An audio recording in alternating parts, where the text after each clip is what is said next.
Are the Green Bay Packers ready to make a championship run in 2025, or will their roster limitations hold them back? The offseason is a time for bold moves, unexpected twists, and strategic roster reinforcements.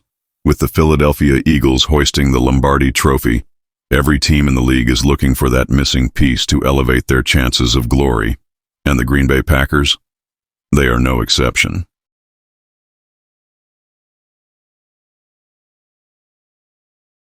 A heated debate is unfolding within the Packers locker room as key players voice their opinions on what the team needs to take that next step.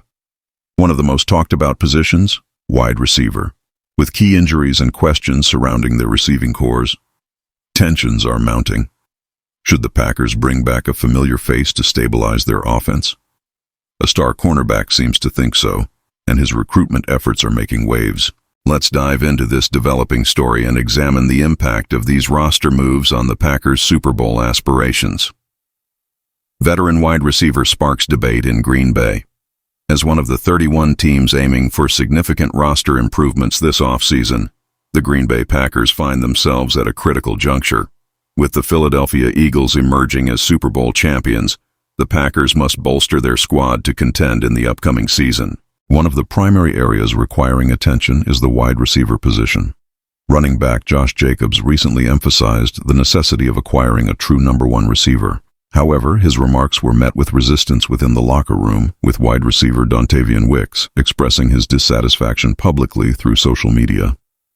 Despite the internal discord, cornerback Kyseian Nixon took to social media on Tuesday to advocate for the return of a former Packers standout. Nixon made a direct appeal to Davante Adams, urging him to reunite with the franchise. A clear need for an elite receiver. Regardless of internal disagreements, the Packers' need for a top-tier wide receiver is evident. While the team possesses a collection of promising weapons, they lack a definitive alpha presence in the receiver room. Moreover, with Christian Watson slated to begin the 2025 season on injured reserve due to an ACL tear sustained in the final game of the previous season, the urgency to reinforce the position has intensified. As uncertainty looms over Adams' tenure in New York, speculation regarding his release has gained traction.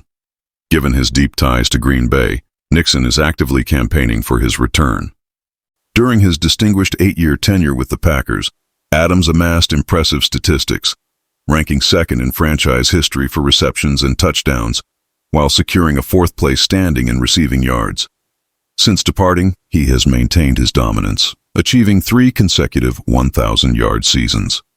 In the most recent campaign with the Jets and Raiders, Adams recorded 85 receptions, totaling 1,063 yards and 8 touchdowns. Despite being 32 years old, Adams remains an elite route runner with exceptional hands. His return to Green Bay would immediately restore him to the WR1 role, providing stability and leadership to the offensive unit. This potential acquisition is precisely why both Nixon and Jacobs are advocating for his homecoming. West Coast aspirations versus Titletown legacy. However, Adams has expressed interest in continuing his career on the West Coast, with the San Francisco 49ers and Los Angeles Rams emerging as potential suitors.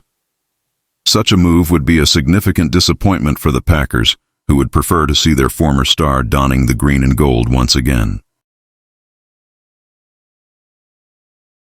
With the 2025 season approaching, the question remains, will the Packers successfully bring back a franchise legend, or will Adams take his talents elsewhere? Nixon has made his stance clear. He wants Adams back in Titletown, and so do many Green Bay fans.